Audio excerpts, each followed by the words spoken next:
we need to talk to you about something important.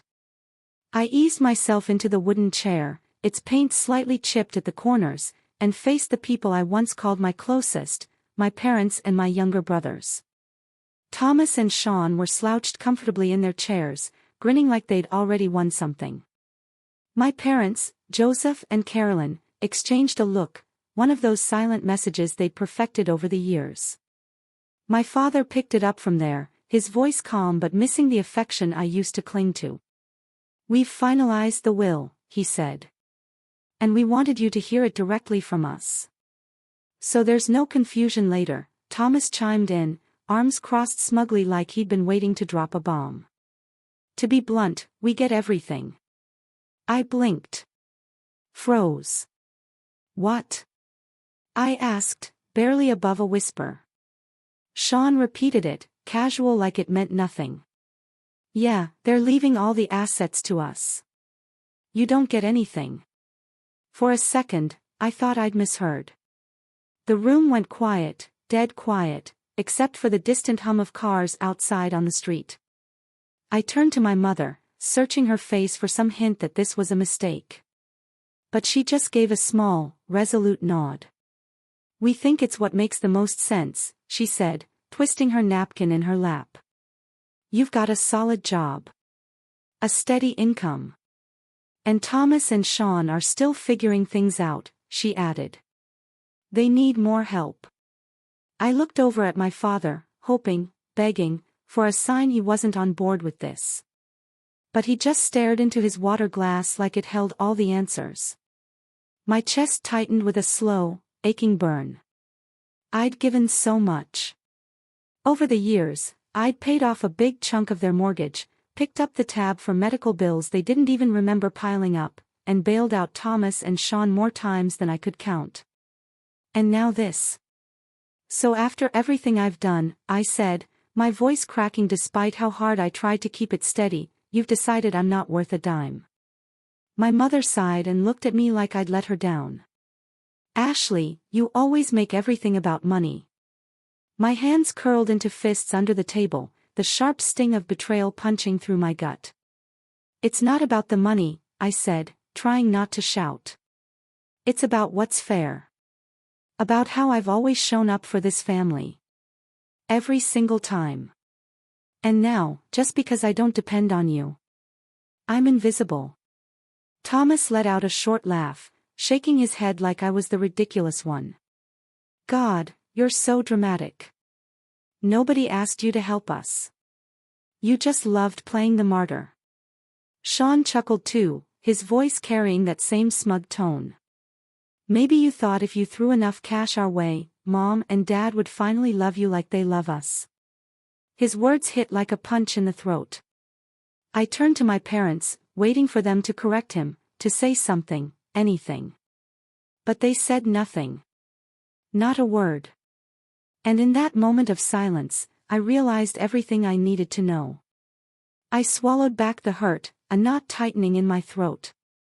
Took a breath, trying to find something solid to stand on inside me.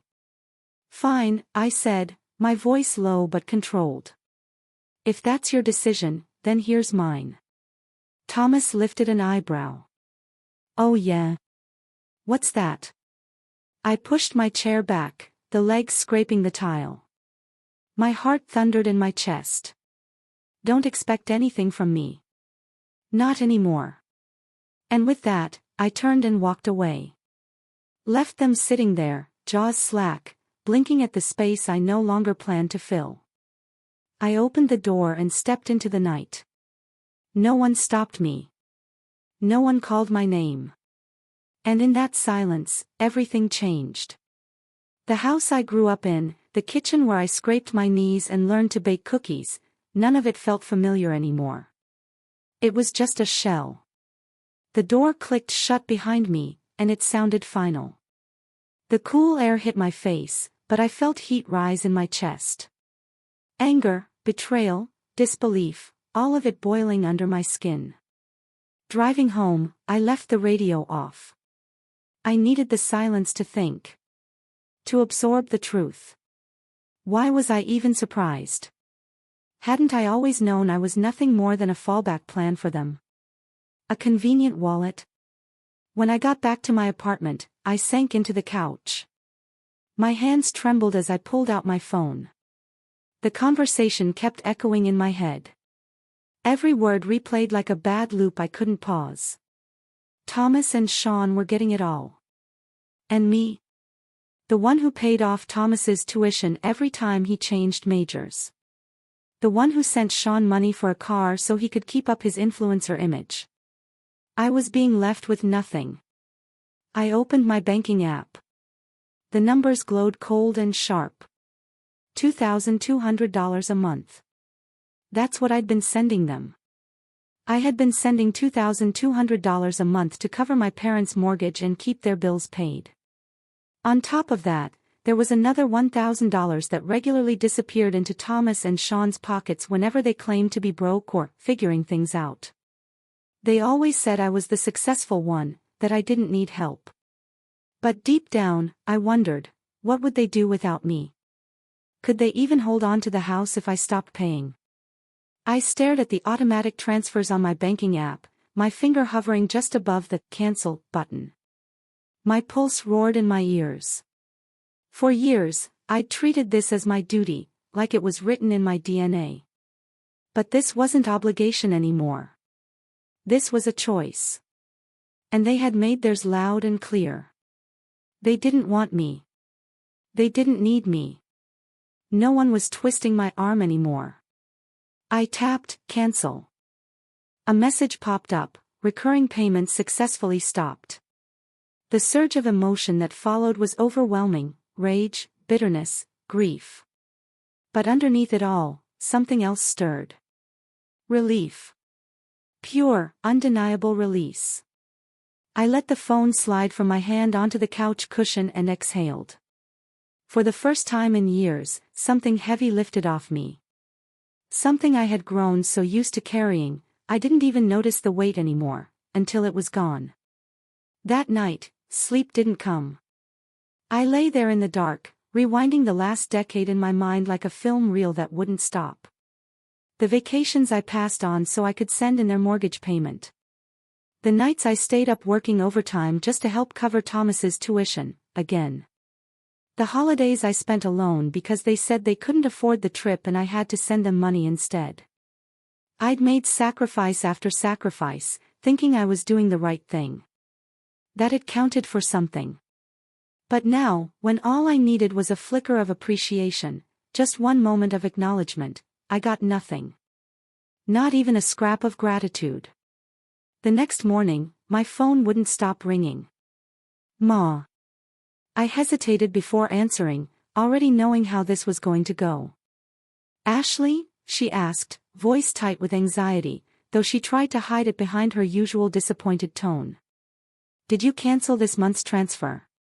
I took a breath, steadying myself. Yeah, Mom. I did. Because I realized I don't have to keep doing this. There was a pause. Then, what are you talking about? Families help each other. You know we depend on that money to keep things going. My jaw clenched. I kept my voice level. You only care about family when I'm the one footing the bills. I've been helping for years. And yet somehow, I still don't matter. You're being selfish, Ashley, she snapped, her voice rising. Why are you acting like this? Just because of the will. Not everything is about money. I let out a short laugh. There was no humor in it. You're right, it's not about money. But I was the one paying everyone's bills, remember? If money doesn't matter, then maybe it's time you ask Thomas and Sean to step up for a change. She went quiet. I could picture her face, angry, flustered, trying to come up with something to throw back at me. I can't believe you're doing this, she finally said. This isn't the Ashley I raised. I closed my eyes, letting her words settle without piercing me like they used to. Mom, this is exactly who I am. You just never took the time to really see me. I ended the call before she could say another word. Standing in my apartment, emotions swirled through me, anger, sorrow, clarity. I knew she'd call again. Maybe my dad would too. And I was sure Thomas and Sean would have plenty to say, most of it cruel. But for the first time, I felt no pressure to answer. No guilt. No shame. I wasn't their bank anymore. I wasn't their fixer. I wasn't the one carrying all their problems while they pretended I didn't exist. I had finally let go. And honestly, it felt like the smartest thing I'd ever done. I set my phone down on the table and exhaled again, feeling something new, weightless, but grounded. Mom had said exactly what I expected, called me selfish, a traitor, said I'd abandoned the family. What she didn't realize was that I'd heard those same lines so many times, they'd lost their sting. They were just noise now. I glanced around my apartment. It looked different somehow. For so long, it had just been a place to sleep between shifts and wire transfers. But now, it was mine.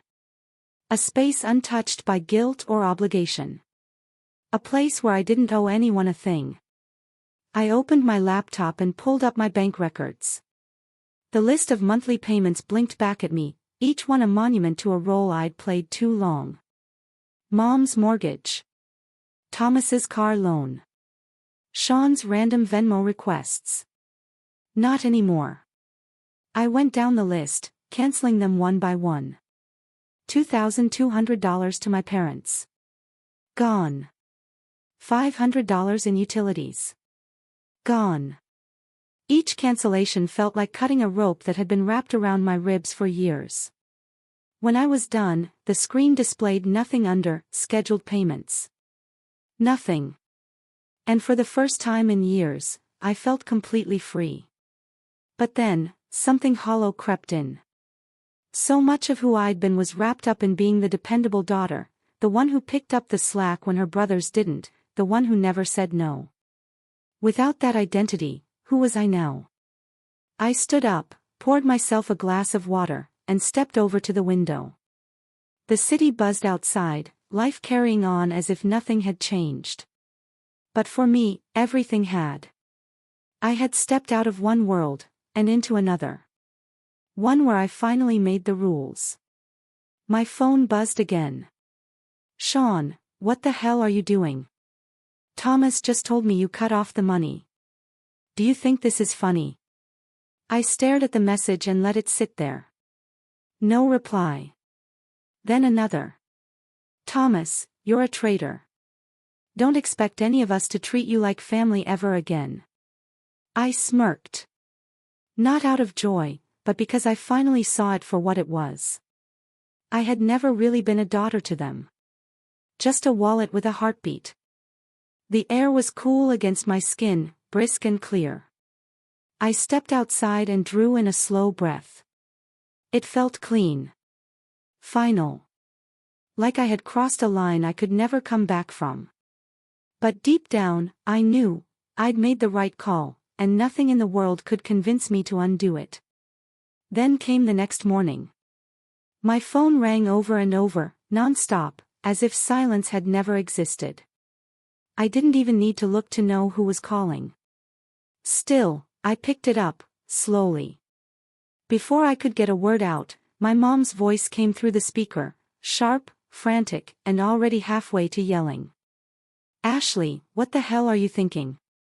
She didn't wait for an answer. Her tone was laced with panic and fury. Why did you stop the payments?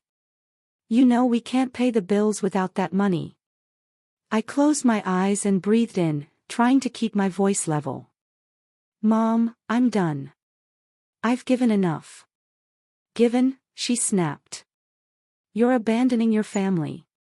Do you even care how this is affecting us? We sacrificed so much for you, and this is how you repay us. A bitter laugh escaped my throat. Sacrificed? Do you even hear yourself? If raising me came with a price tag, then I've already overpaid, years of footing your bills, bailing out Thomas and Sean, covering everything no one else would.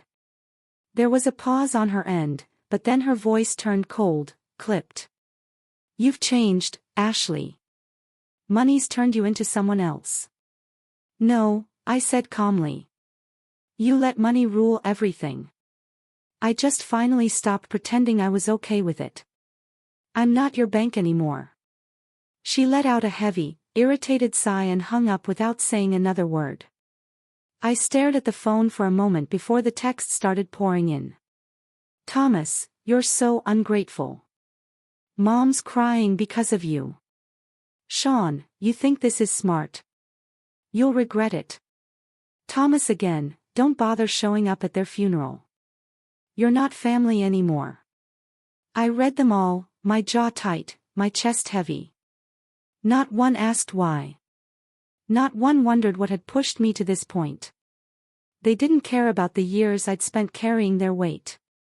They just hated that the gravy train had stopped. The phone rang again. This time it was Dad. I let it buzz until it stopped. 2 weeks went by. Then, on a quiet Friday evening, a notification popped up on my screen. Family meeting. Tomorrow. 8 p.m. Don't be late. That was it. No greeting. No explanation. Just cold, clipped text from my mother. I stared at it and something sank in my gut. Part of me wanted to ignore it. Just delete the message and move on. But another part, a quieter, stubborn one, whispered that maybe this was the moment they'd finally be honest. Maybe this time, they'd actually talk to me like family, not a paycheck. So I went. Walking into my parents' house, the air was so thick with tension I could practically chew it. The living room felt smaller than I remembered, the walls closing in. Thomas and Sean were already planted on the couch. Arms crossed. Faces blank and stone cold. My dad stood near the fireplace, rigid and silent. Mom sat curled into the armchair, her eyes swollen, her cheeks blotchy like she'd been crying all day. Before I could get a word out, she spoke. Ashley. I don't know who you are anymore. Her voice cracked at the edges, trembling like she was barely holding it together. How much more damage are you going to do to this family? I narrowed my eyes. What do you mean? My father stepped in with a sigh that sounded rehearsed. You've put us in a tough place financially. If you keep being this stubborn, your mother's going to break down. I let out a humorless laugh. Oh, so now her exhaustion is my fault. Where was this concern when I was killing myself to keep the lights on in this house? She seemed perfectly fine collecting my checks every month. Thomas scoffed. You just love making everything about money, don't you? Sean leaned forward, that same smug look on his face. You've got a good job, a decent life. Why are you acting like a victim? You're just bitter now that you've finally said no. Their words hit hard, but not because they were true. They hurt because I had walked in hoping for something real. A conversation. A chance. Instead, I was met with blame, gaslighting, and zero accountability. I steadied myself. Took a breath. If this is why you dragged me here, I said quietly, then let's not waste each other's time. I'm not coming back. My mom's expression went blank. Excuse me. I stood slowly, glancing around the room one last time. I've given everything I had to be part of this family. But if all I am to you is a wallet with legs, then I want no part of it anymore. No one responded. Not a word. I walked toward the door. No one stopped me. No one followed. And that was it. This time, I wasn't just walking out, I was walking away for good. 2 days later, I got home late. As I approached my front door, a strange feeling crept up my spine. Something felt wrong. Then I saw it. The entire frame around my door was covered in thick, dried industrial foam. It clung to the handle, sealing the entrance shut like concrete. I reached out and touched it, Hard. Cold. Intentional. Someone had done this on purpose. This wasn't just some childish prank, it was targeted. Deliberate. Malicious. I took a step back from my door, my heartbeat thudding in my ears like a warning bell. Someone had wanted to keep me from entering my own home.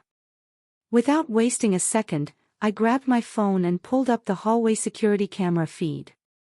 I scrolled quickly through the footage from earlier that evening, until I found what I was looking for. There he was. Sean. Wearing a hoodie and a baseball cap, like he was playing dress-up for a heist. But no disguise could hide the way he walked. I knew that posture.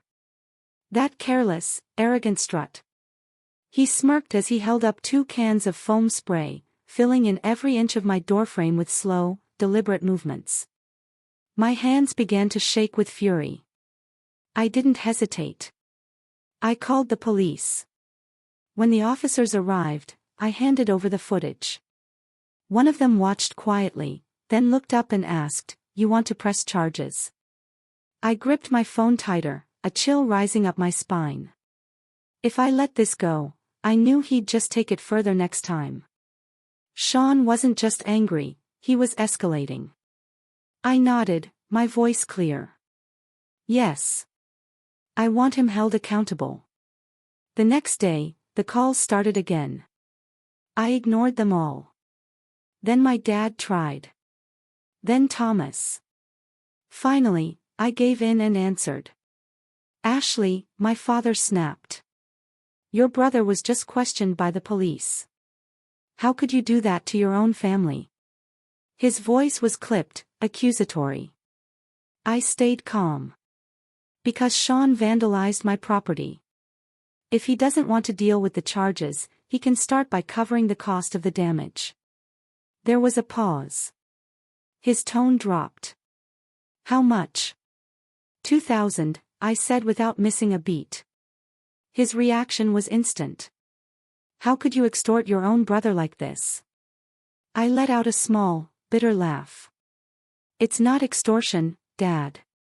It's called consequences." The next morning, I saw a transfer hit my account, $2,000, along with a message that read, "I never want to see you again."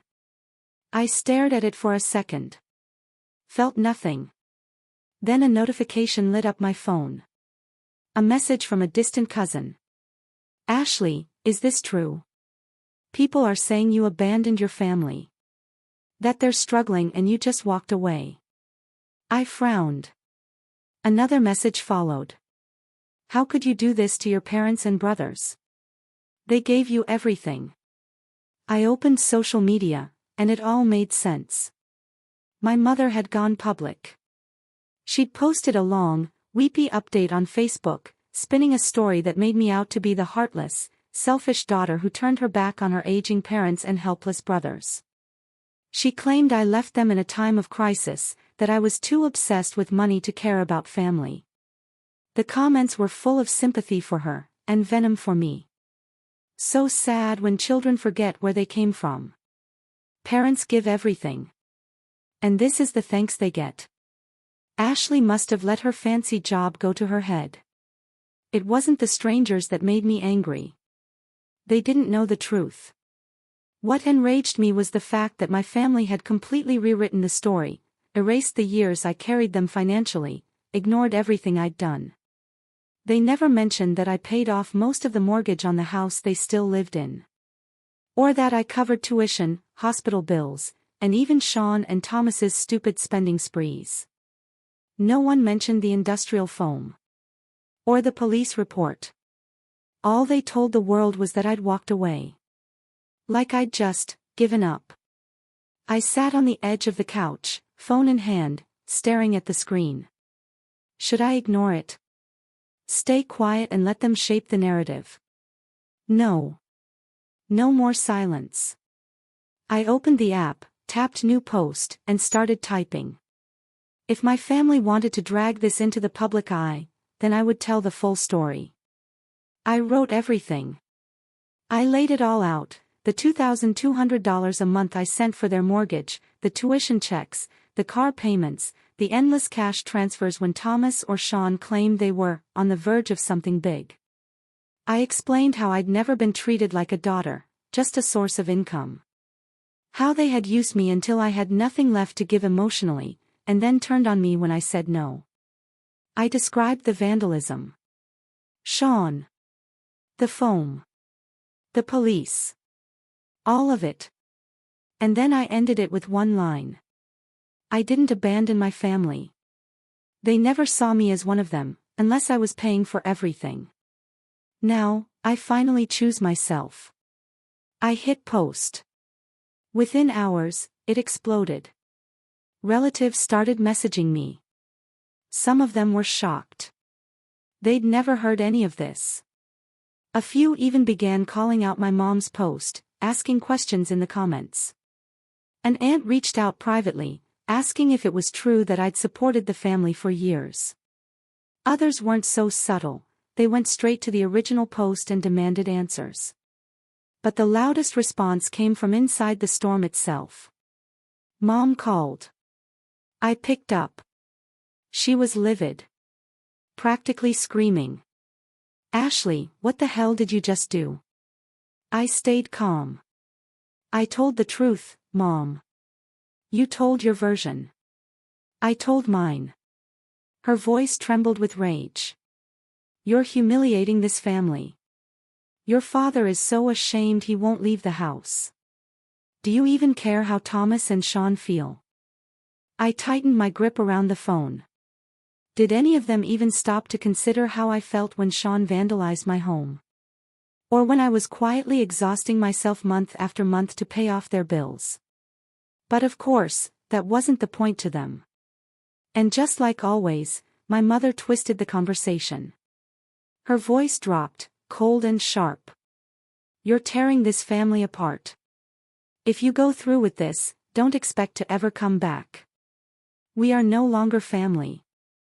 I closed my eyes and inhaled deeply, letting her words hang in the air for a moment before answering. No, Mom. You're the one who broke this family. Not me. And I hung up. There were no tears this time. No second thoughts. No aching regret. Only peace. For the first time in my life, I felt something I'd never known with them, relief. I hadn't just lost my family. I'd finally let go of the illusion that they were ever truly my family to begin with. That call with my mother was the last time I ever heard her voice. After my post went public, everything from their side went quiet. Thomas's bitter texts stopped. My father's angry calls never came again. It was like I'd been erased from the family tree overnight. But this time, I didn't feel empty. I felt weightless. The silence took a little getting used to. Evenings that used to be filled with crisis calls and last-minute pleas for money were now calm. Mine. No more missed dinners. No more cancelled weekends. No more dropping everything to clean up someone else's mess. I poured myself into work instead, focusing on a major project at the company. I had laser precision now, no distractions. No guilt whispering in my ear. Not only did I finish the project ahead of schedule, but my efforts earned me a promotion. The day I got the official offer, I stood in my new office, the kind with floor-to-ceiling windows and a view of the skyline. And for the first time, I let myself feel proud. Not guilty. Not hesitant. Just proud. Because it was all mine. I didn't owe this win to anyone. I didn't have to share it. I could just enjoy it. And then, I did something I'd always talked myself out of. I traveled. France had been on my list forever, but every time I saved up, someone always needed help. Something always came up. But this time, nothing was holding me back. I booked a flight. And when that plane landed in Paris, I swear it felt like I had stepped into another life. The cobblestone streets, the scent of espresso drifting from every cafe, the faded glory of ancient architecture. It was like the entire city whispered, "You're free." I wandered through alleys older than my great-grandparents. Spent hours in galleries, standing paintings I'd only ever seen in textbooks. I ate pasta so fresh it melted in my mouth, drank full glasses of deep red wine as the sun set behind terracotta rooftops. For the first time, I wasn't the woman who carried everyone else's burdens. I wasn't someone's fixer or financier. I was just me. One late afternoon, I was tucked into a small cafe, sipping a cappuccino, watching the world pass by. A warm voice interrupted my thoughts. "You really seem to love this place." I looked up and met the eyes of a man with light brown hair and a relaxed smile. There was something easy about him, confident without trying too hard. I smiled softly. "I think I just fell in love with the city." He pulled out the chair across from me and sat down like we'd known each other for years. "Same here," he said. "This is my third time coming back."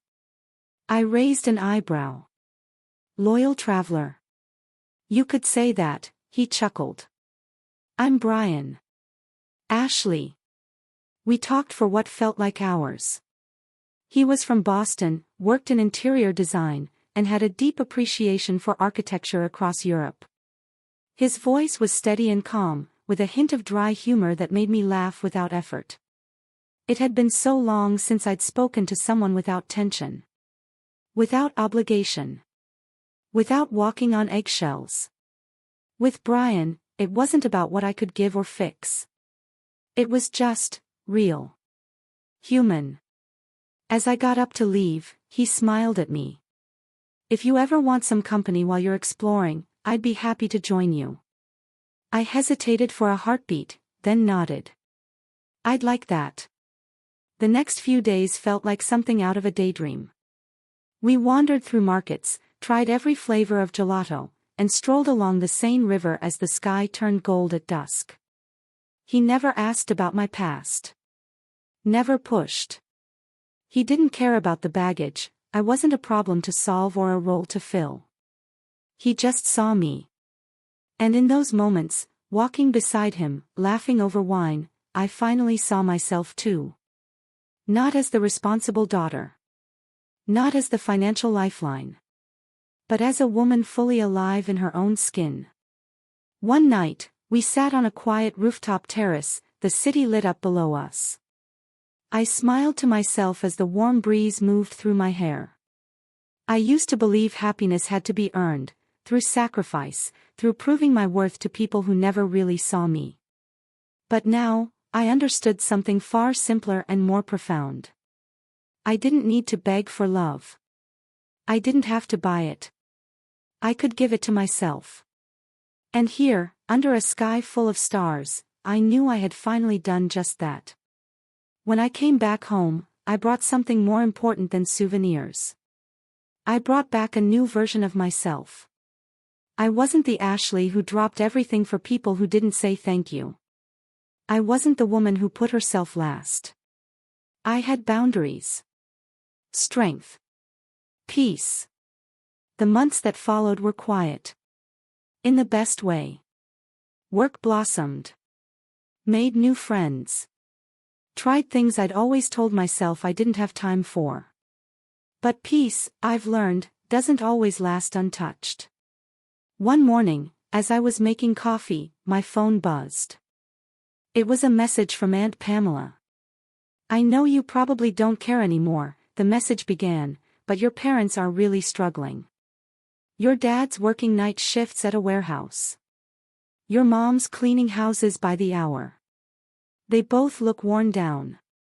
I stared at the screen, my thumb hovering for a moment. I had seen this coming. I knew this would happen the moment I stopped supporting them. They never built anything for themselves, they clung to me like I was their safety rope. They never once asked if I was okay, if I was tired, if I could keep going. Now, with that rope gone, they were finally forced to stand on their own. And reality wasn't kind. I put my phone down without replying. A few days later, a friend mentioned casually that Thomas had lost his job, again.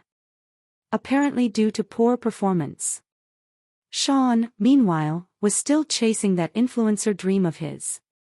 Still posting, still hoping, still getting nowhere. None of it surprised me. And for once, I didn't feel responsible. They had every opportunity to learn, to grow, to find their footing. But they chose to coast, and now they were living with the results of those choices. I used to think not spending Christmas with my family would leave me feeling hollow.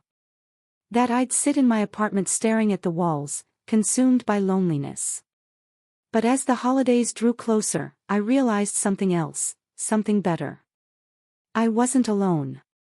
I had people in my life who truly cared. People who valued me not for what I gave, but for who I was. I decided to host a quiet get-together at my place. Gloria arrived early, carrying a tin of homemade cookies and wrapping me in the kind of hug that makes your chest soften. "I'm so proud of you, Ashley," she said as I welcomed her in. I smiled, genuinely. "You're the only one in the family who's ever said that to me." Her expression softened, her eyes a little misty. "I just wish they'd realized what they had before it was too late." I didn't say anything back. I just poured her a glass of wine and gestured her inside. Soon, the rest of my friends trickled in, carrying wine, desserts, stories, and laughter. Real laughter. No forced smiles. No measuring every word. No pressure to be perfect. Just me, surrounded by people who accepted me, exactly as I was. As the clock struck midnight, I stepped out onto the balcony. The city sparkled below, lights twinkling like stars stretched across the skyline. And for the first time in my life, I felt full. No invisible weight pressing on my shoulders. No fear of being used. No shame for choosing myself. Just peace. That night, that feeling, that was my Christmas gift.